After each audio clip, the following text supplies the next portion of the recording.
겪어야 할 것이라 하고. 아멘. 이 시간 우리 옆에 계신 성도님들 바라보시면서 인사하겠습니다. 함께 예배함이 기쁨입니다. 이렇게 인사하겠습니다. 함께 예배함이 기쁨입니다. 네, 이 시간 우리가 한 마음으로 한 분 하나님 앞에 나와서 우리의 온 마음을 쏟아놓을 수 있음이 우리 삶 가운데 가장 큰 기쁨이 되는 줄 믿습니다. 오늘 드려지는 수요 기도를 통하여서 하나님이 우리에게 주시는 그 말씀을 깨닫고 남은 한 주를 세상 속에서 살아내기를 진심으로 소망합니다. 2001년도에 봤던 코미디 영화 중에 달마야 놀자라는 영화가 있었습니다. 조폭들이 위기 상황 속에서 산속에 숨어있는 그 사찰에 숨어들게 되고 그곳에 있는 사람들과 여러 스토리를 겪게 되는 이야기가 이 달마야 놀자의 주요 이야기인 것이죠. 이 영화 중에서 기억에 남는 장면이 하나 있는데요, 밑이 빠진 독에 물을 부어서 장독을 가득 채우는 대결이 등장합니다. 물을 아무리 가져다 붓고 장독을 막으려고 해봐도 가득 채울 수 있는 방법이 없는 채 계속해서 물은 밑 빠진 독 안에서 머물지 못하고 빠져나가는 모습을 보게 되는 것이죠. 우리의 인생도 이러한 밑 빠진 장독과 같을 때가 많이 있습니다. 심리학자 필립 브릭먼은요, 이러한 모습을 쾌락의 쳇바퀴라는 이론을 통해서 설명하는데요, 사람이 아무리 큰 성취를 해내고 소유를 늘리고 자기가 원하는 그 만족의 상태에 이르러도 금방 그 상태 자체에 적응을 하면 그 모습이 다시 평상시의 만족도로 돌아온다는 것입니다. 더 가지면 행복할 수 있을 줄 알고 더 가지면 만족할 수 있을 줄 알았는데 막상 가지게 되면 또 다른 것이 필요하고 매 순간 우리의 부족함과 필요를 채우기 위해서 애쓰는 모습이 우리에게 있다는 것이죠. 청년들을 신방하다 보면 이러한 이야기들을 참 많이 듣게 됩니다. 요즘 너무 바쁘고 정신이 없어서요, 지금 하는 일을 조금 정리만 하면 그때 하나님 앞에서 신앙생활 제대로 하고 싶어요. 그래서 지금은 잠시 세상 속에서 좀 열심히 살아가고 나중에 여유가 생기면 신앙의 자리로 돌아오겠다고 말을 합니다. 그런데 참 이상한 것은요, 그렇게 세상 속으로 한번 나가게 되면 다시 돌아와서 신앙의 자리에 선다는 것이 생각보다 쉽지 않다는 것이죠. 왜냐하면 우리의 삶은 계속해서 새로운 필요와 문제를 계속 만들어내기 때문입니다.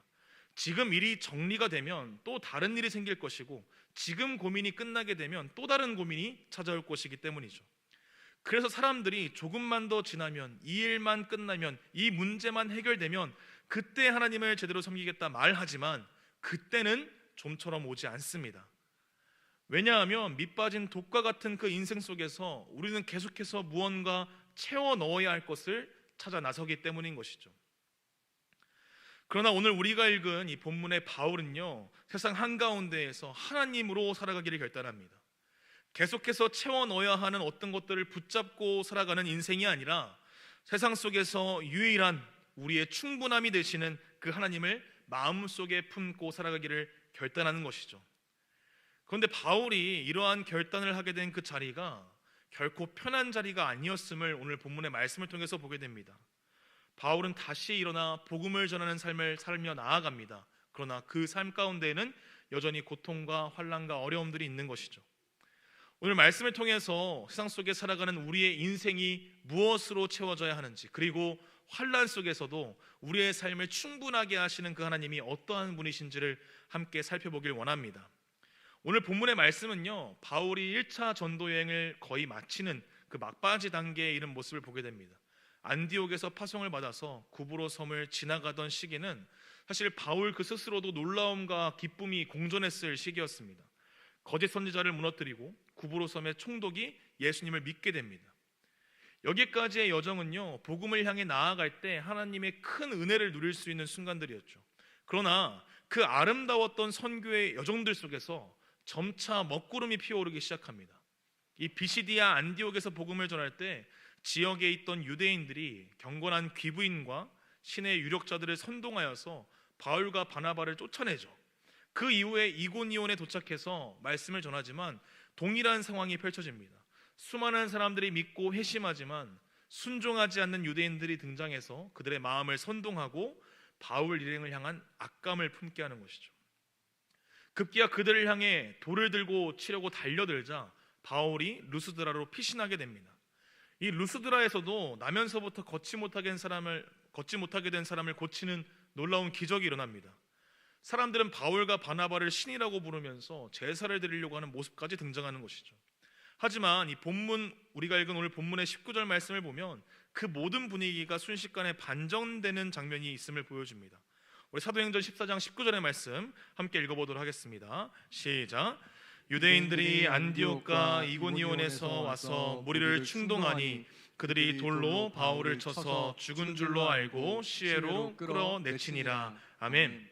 1차 전도여행 시기에 복음을 전했던 그 비시디아 안디옥에서부터 자신을 미워해서 해를 입히고자 했던 그 유대인들이 160km나 떨어진 루스드라까지 찾아옵니다.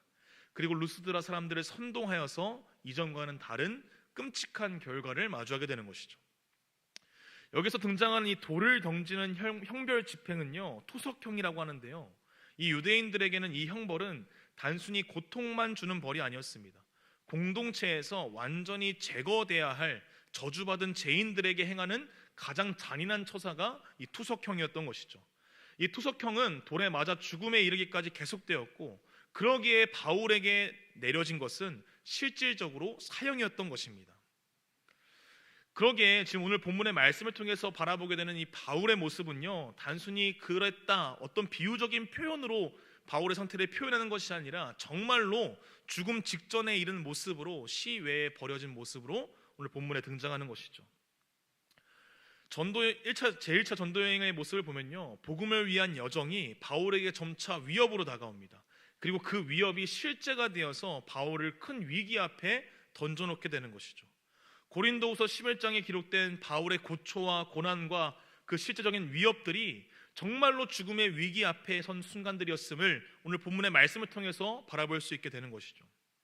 그리고 갈라디아서 6장 17절의 말씀을 보시면, 이후로는 누구든지 나를 괴롭게 하지 말라. 내가 내 몸에 예수의 흔적을 지니고 있노라. 아멘. 이 말씀은요, 거짓 선지자들에게 유혹당하는 자들에게 편지를 씁니다. 내 몸은 예수의 흔적이 가득한 몸이니 나를 괴롭게 하지 말라라고 이야기하는 것이죠. 그런데 오늘 본문의 말씀을 통해서 이 말씀을 다시 한번 보게 되면, 이 표현은 비유적인 표현이 아니라 진짜 돌에 맞아 생긴 흉터와 채찍에 당하여 맞은 상처들이 남겨져 있는 바울의 몸을 확인하게 되는 것이죠. 죽음의 위기 앞에서 겨우 살아난 그 바울이 어떠한 길을 선택하며 나아가야 할까요? 사도행전 14장 20절의 말씀 제가 읽어드리겠습니다. 제자들이 둘러섰을 때 바울이 일어나 그 성에 들어갔다가 이튿날 바나바와 함께 더베로 가서. 아멘. 이 복음을 전함으로 겪게 되었던 그 끔찍한 순간들이 생략된 채 지나갑니다. 그리고 바울이 다시 일어나서 성으로 돌아갔다, 더베를 향하여 나아가서 여전히 하나님께서 바울에게 맡기신 그 사명을 향해 달려나가는 모습으로 바울은 계속 살아가는 것이죠. 생사의 기로에 선 순간이 지났지만 여전히 늘 그랬듯이 복음을 전하고 제자 삼는 일에 나아가는 바울의 모습을 보여주는 것입니다. 더 놀라운 일은 뒤이어 이어지는데요, 우리 사도행전 14장 21절과 22절의 말씀 함께 읽도록 하겠습니다. 시작. 복음을 그 성에서 전하여 많은 사람을 제자로 삼고 루스드라와 이고니온과 안디옥으로 돌아가서 제자들의 마음을 굳게 하여 이 믿음에 머물러 있으라 보라고, 또 우리가 하나님의 나라에 들어가려면 많은 환난을 겪어야 할 것이라 하고. 아멘. 다시 한번 21절의 말씀을 보시면요, 루스드라와 이고니온 그리고 안디옥이라는 곳으로 다시 돌아간다고 말을 합니다. 이곳은 어떤 곳이었나요? 바로 바울을 죽음의 자리로 이끌었던 자들이 있는 곳이죠. 똑같은 자들에게 똑같은 이유로 똑같이 죽음의 문턱 앞에 서야 할지도 모르는 그 자리에 바울이 또다시 나아갑니다. 그 이유는 단 한 가지였던 것이죠. 제자들의 마음을 굳게 하여서, 그리고 하나님의 나라에 들어가려면 많은 환난이 있어야 함을 전하기 위해서 나아갑니다. 바울이 돌에 맞아 쓰러진 채 성 밖에 버려졌다는 그 소식이 성 안에 가득했을 것입니다. 회심했던 성도들도 두려움에 떨고 하나님을 의지하기보다 세상을 의지한 채 살아가고 있을지도 모르는 그들을 향해서 진짜 필요한 소식을 전하기 위하여 바울은 그럼에도 불구하고 그곳을 향해 나아갔던 것이죠. 바울은 전해야 할 뜨거운 마음이 있었고, 그 뜨거운 마음을 전하기 위하여서 직접 그 죽음의 자리 앞으로 나아가기를 결단합니다. 그리고 그 여정을 통하여서 꼭 키워나가야 할 그 교회의 일꾼들을 세우기 위해서 장로들을 세움으로 그들의 교회를 든든히 세워나갔던 것이죠. 그런데 여기서 우리가 자세히 살펴봐야 할 구절이 하나 있습니다. 사도행전 14장 22절 하반절의 말씀이죠. 다시 한번 읽어볼까요? 시작. 또 우리가 하나님의 나라에 들어가려면 많은 환난을 겪어야 할 것이라 하고. 아멘. 그 당시에 바울이 겪어야 했던 그 고난과 어려움들은요, 예수 그리스도를 받아들일 수 없는 그 사회적인 분위기 속에서 성도들이 겪어야 했던 현실이었습니다. 죽음의 문턱 앞에 섰던 그 바울은 핍박과 환난 앞에 선 교회들을 향해서 현실의 고독한 싸움 앞에 선 그들에게 환난이 있어야 함을, 환난이 있을 수밖에 없음을 이야기하고 있는 것이죠. 이 모습을 저희가 떠올려 볼 때 마치 인생의 소망이 끊어져 가는 그들에게 너희에게는 이러한 어려움과 환난은 피할 수 없는 현실임을 알려주고 있는 것처럼 보입니다. 그러기에 우리가 이 말씀 앞에 서서 이 말씀을 바라볼 때 우리의 마음속에 낙심함과 또 무거운 짐을 지고 걸어가야 하는 그 현실을 바라보게 하여서 마음을 무겁게 만들곤 하는 것이죠. 그러나 오늘 바울이 전하고자 했던 것은 내가 겪은 그 고난과 어려움 앞에 교회들이, 그리고 오늘 말씀 앞에 선 우리가 동일하게 서기를 바랬던 것일까요?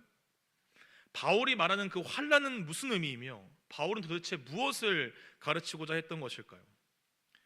우리가 이 겪는 그 환난과 시험에 대해서 가장 분명하게 이야기하고 있는 것이 바로 야고보서 1장 2절부터 4절까지의 말씀인데요, 우리 같이 한번 말씀 읽어보도록 하겠습니다. 시작. 내 형제들아, 너희가 여러 가지 시험을 당하거든 온전히 기쁘게 여기라. 이는 너희 믿음의 시련이 인내를 만들어내는 줄 너희가 알미라. 인내를 온전히 이루라. 이는 너희로 온전하고 구비하여 조금도 부족함이 없게 하려 함이라. 아멘. 야고보는 지금 우리를 향한 그 시험의 결과에 대해서 이렇게 표현합니다. 너희로 온전하고 구비하여 조금도 부족함이 없게 하려 함이라. 아멘. 이 표현은요, 사실 헬라어 안에서 온전함에 대한 세 가지 다른 표현을 중첩해서 작성한 것입니다. 다시 말하면 온전하고 온전하고 온전하게 하려 함이라와도 같은 이야기라는 것이죠. 결국 시험이 만들어내는 것은 인내이고 성도는 인내함을 통하여서 세상 속에서 온전한 하나님의 자녀로 세워져감을 오늘 말씀을 통해서 이야기하는 것이죠. 히브리서에서는요, 이렇게 환난에 대해서 말씀을 하고 있는데요, 히브리서 12장 5절의 말씀을 우리 세 번역으로 함께 읽도록 하겠습니다. 시작. 또 여러분은 하나님께서 여러분을 향하여 자녀에게 말하듯이 하신 이 권면을 잊었습니다. 내 아들아, 주님의 징계를 가볍게 여기지 말고 그에게 꾸지람을 들을 때 낙심하지 말아라. 아멘. 우리가 잊어서는 안 되는 것은 우리가 겪는 환난과 어려움은 우리를 망하게 하기 위한 하나님의 뜻이 아니라는 것이죠. 사랑하는 성도 여러분, 징계는요, 하나님이 우리를 버리셨다는 증거가 아니라 오히려 우리를 자녀로 붙드신다는 증거인 줄 믿습니다. 그래서 환난은 끝이 아니라 하나님께 더 가까이 붙들리는 길이라고 오늘 말씀을 통해서 이야기하는 것이죠. 우리가 이러한 징계를 단순한 처벌과 책망으로 이해하게 되면 바울의 이 고백이 이해할 수 없는 문장이 되어버립니다. 그러나 우리가 우리의 환난과 고난 그리고 징계를 하나님 안에서 우리를 온전하게 세워가시는 아버지의 음성임을 기억하게 된다면 오늘 우리가 읽은 본문 속에서 바울이 하나님 나라에 들어가려면 너희가 많은 환난을 겪어야 할 것이라는 그 고백의 의미를 깨닫게 되는 것이죠. 바울은 지금 우리에게 이렇게 이야기하는 것입니다. 이 말씀은 하늘 백성에 맞는 인생으로 우리를 세워가시기 위해서 그 인생에 맞는 인격과 품위와 성품으로 다듬어지고 만들어지고 있음을 이야기하는 것이죠. 우리에게 환난이 있어야 한다는 것은 우리가 하나님 나라의 백성으로 온전히 세워지기 위하여 하나님이 우리를 붙드시고 있음을 바라보게 됨이라, 이렇게 이야기하는 것입니다. 사랑하는 성도 여러분, 하나님의 교육은 우리를 망하게 함에 있지 않습니다. 하나님의 교육은요, 우리를 온전함과 구비됨 속에서 조금도 부족함을 찾아볼 수 없는 자로 세워가시는 하나님의 뜻과 계획이 있음을 바라보게 하는 것이죠. 그래서 바울은 이 모든 것을 죽음의 문턱 앞에서 깨달아 알게 되어 교회를 돌아다니며 그 환난 앞에 무릎 꿇지 않기를, 담대히 서서 하나님을 의지하기를 바랬던 것입니다. 고린도서 1장 8절의 말씀 제가 읽어드리겠습니다. 형제들아, 우리가 아시아에서 당한 환난을 너희가 모르기를 원하지 아니하노니 힘에 겹도록 심한 고난을 당하여 살 소망까지 끊어지고. 아멘. 바울은 지금 고린도 교회에게 자신이 겪어야 했던 그 수많은 고초와 고난들 앞에서 힘에 겹도록 심한 고난과 살 소망이 끊어지는 것 같은 순간들을 고백합니다. 그러나 이 모든 길이 결국 무엇을 이루고자 하셨는가? 이렇게 고백하는데요. 고린도후서 1장 9절의 말씀 세 번역으로 함께 읽도록 하겠습니다. 시작. 우리는 이미 죽음을 선고받은 몸이라고 느꼈습니다. 그렇게 된 것은 우리 자신을 의지하지 않고 죽은 사람을 살리시는 하나님을 의지하게 하기 위함이었습니다. 아멘. 이 모든 고난과 환난과 징계와 같은 상황들이 만들어내는 것은 자기 자신을 의지하는 삶이 아니라 죽은 사람을 살리게 하시는 능력이 있는 그 하나님을 의지하게 함이었음을 바울은 고백하는 것이죠. 사랑하는 성도 여러분, 왜 하나님은 바울을 살소망이 끊어지는 그 환난 앞에서 걸어가게 하셨을까요? 그리고 왜 바울은 그 살소망이 끊어지는 그 환난 앞에서 돌아왔을 때 가장 먼저 복음을 위한 발걸음으로 나아갔을까요? 고린도후서 1장 9절의 말씀이 이미 우리에게 답을 말해줍니다. 그렇게 된 것은 우리 자신을 의지하지 않고 죽은 사람을 살리시는 하나님을 의지하게 하시기 위함이었던 것이죠. 하나님은 바울을 망하게 하시려고 그 길로 몰아가신 것이 아닙니다. 바울이 나를 의지하는 방식으로는 살 수 없음을 몸으로 배우게 하신 것이죠. 웨스터민스터 신앙고백서에 하나님의 섭리 가운데 하나님께서 왜 때로는 당신의 자녀들에게 여러 시험을 주시는가에 대해서 이렇게 설명하는데요. 하나님께서는 때때로 일정한 기간 동안 자신의 자녀들을 여러 가지 시험과 그들 자신의 마음의 부패에 내버려 두신다. 이는 그들의 이전 죄들로 인하여 그들을 징계하시기 위함이며 또한 그들의 마음속에 숨겨져 있는 부패의 힘과 마음의 속임을 그들 스스로 깨닫게 하여 그들을 겸손하게 하시기 위함이다. 또한 하나님께서 그들의 유일한 도움이 되심을 알게 하여 그들이 하나님께 더욱 가까이 더욱 지속적으로 의존하도록 하기 위함이며 앞으로 죄의 모든 기회들에 대하여 더욱 깨어있도록 하시기 위함이다. 하나님께서 이 밑빠진 독을 더 크게 드러내시는 방법을 통해서 그 독을 채우시는 유일한 분이 하나님이심을 더 선명하게 드러내며 가르치시길 원하시는 것이죠. 앞서 맨 처음에 이야기했던 그 달마와 놀자의 영화 속에서 이 밑빠진 독을 물로 채우는 방법은 장독에 있는 구멍을 막고 물을 억지로 채우는 것이 아니라 이 장독이 잠길 만큼 큰 호수에 장독을 던져 넣어서 물을 채우는 것이 해답으로 등장합니다. 이는 무엇을 의미합니까? 이미 깨어진 우리의 인생을 하나님 안에 온전히 내어드릴 때 그분의 완전함 안에서 우리는 우리의 깨어짐을 채우시는 하나님의 충분함을 경험할 수 있다는 것입니다. 바울이 그 모든 위협과 실질적인 두려움 앞에서 그를 박해하고 쫓아낸 그 비시디아 안디옥으로 그를 돌로 쳐서 죽이려고 했던 이고니온으로 돌에 맞아 죽을 뻔했던 그 루스드라로 돌아가서 복음을 전할 수 있었던 이유는 무엇입니까? 바울은 자신의 인생과 자신의 선교 여행 속에서 내 능력과 내 의지로 채워갈 수 없음을 오직 죽은 자를 살리시는 그 하나님이 채우시는 것임을 깨달았기 때문인 것이죠. 바울은 이제 상황과 환경에 의해 채워지는 만족을 구하지 않습니다. 밑빠진 독과 같은 우리를 채우시는 큰 호수와 같은 그 하나님의 영광 안에서 충분한 삶이 무엇인지를 배웠기 때문인 것이죠.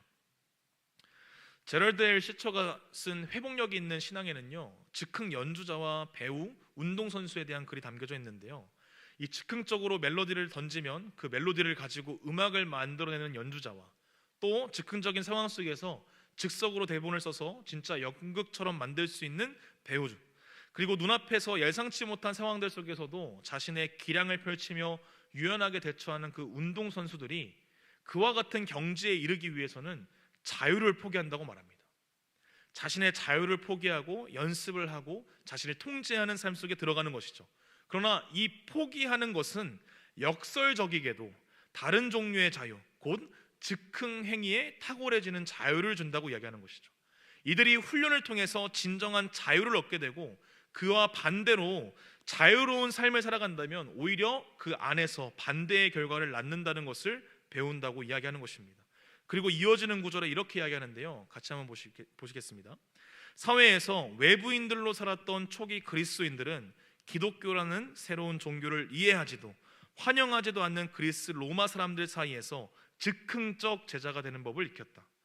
그리스도인들은 자신이 어떠한 상황에 놓일지 어떠한 도전이 기다리고 있을지 알 수 없었지만 그들은 이러한 환경 속에서 즉흥성이라는 예술과 기술을 익혀야 했다라고 말을 합니다.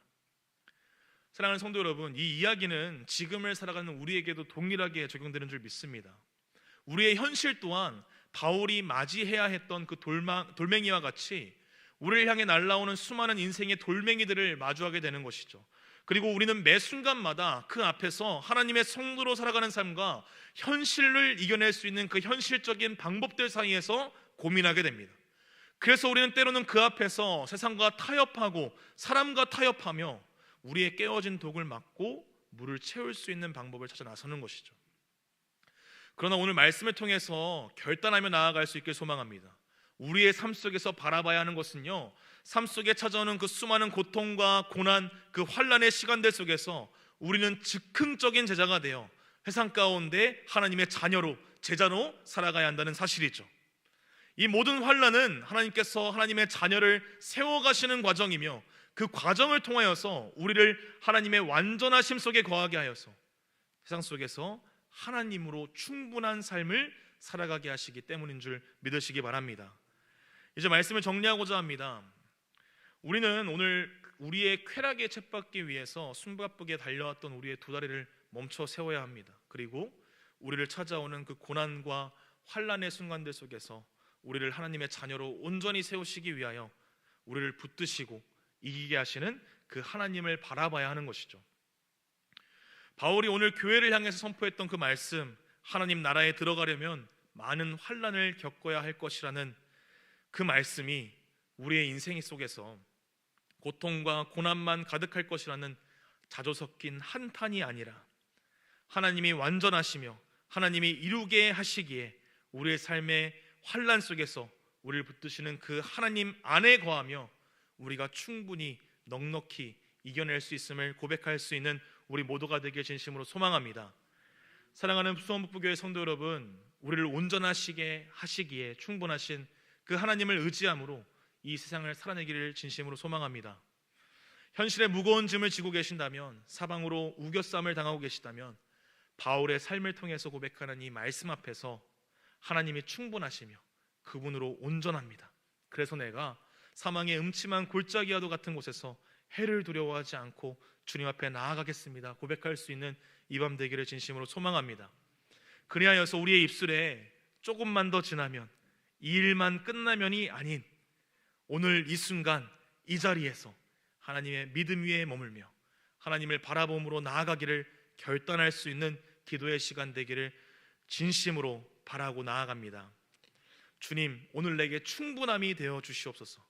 나를 의지하지 않고 주님을 의지하게 하옵소서. 그리고 환난을 만날 때마다 해결보다 주님을 향한 의존을 먼저 선택하며 나아가게 하여 주시옵소서. 이러한 기도 제목으로 오늘 우리에게 주어진 삶 속의 그 훈련들과 시험들 속에서 세상 속에서 즉흥적인 제자의 삶으로 주어진 고난과 어려움 앞에 하나님을 향한 믿음으로 해석하며 하나님을 향한 믿음으로 나아갈 수 있는 우리 모두가 되길 진심으로 소망합니다. 이 시간 함께